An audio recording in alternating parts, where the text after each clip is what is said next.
Under U.S. sanctions, Iran and Venezuela signed 20-year cooperation plan. Iran and Venezuela, oil manufacturers grappling with crippling U.S. sanctions, signed a 20-year cooperation plan in Tehran on Saturday, with the Islamic Republic's best leader announcing the allies could retain to resist strain from Washington. The signing ceremony, carried by using Iranian Kingdom TV, became overseen by using Iranian President Ibrahim Raisi and his Venezuelan counterpart Nicolas Maduro and took place at the Saadabad Palace in North Tehran. The plan consists of cooperation in the fields of oil, petrochemicals, defense, agriculture, tourism, and tradition. It additionally includes restore of Venezuelan refineries and the export of technical and engineering offerings. Venezuela has proven exemplary resistance against sanctions and threats from enemies and imperialists, Iran's Raisi stated. The 20-year cooperation file is testimony to the will of the two international locations to expand ties.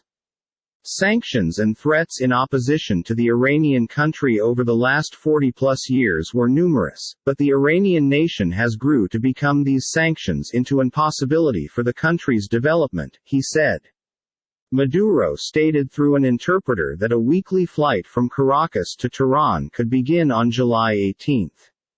In a meeting with Maduro, Supreme Leader Ayatollah Ali Khamenei vowed Iran would preserve to lower back Venezuela inside the face of U.S. pressures, according to nation media.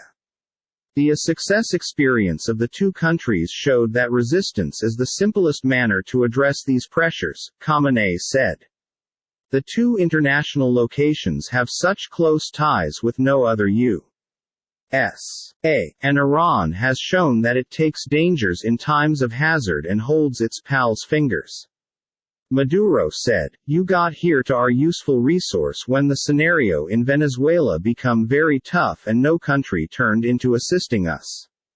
Defying U.S. pressures, Iran has sent several cargoes of fuel to Venezuela and helped in refinery repairs. Last month, Venezuela began importing Iranian heavy crude, widening a change agreement signed last year to change Iranian condensate for Venezuelan heavy crude. Maduro arrived in Tehran on Friday with a high-ranking political and financial delegation after traveling Turkey and Algeria. During the visit, Iran brought to Venezuela the second one of 4 Aframax-sized oil tankers, with a capacity of 800,000 barrels, ordered from the Iranian organization Sadra, nation media said. Sadra has been under U.S. sanctions for greater than a decade over its links to Iran's elite Revolutionary Guards. In May, Iran's state-owned National Iranian Oil Engineering and Construction Co. signed a contract well worth about €110 million to repair Venezuela's smaller 146,000 barrel per day refinery.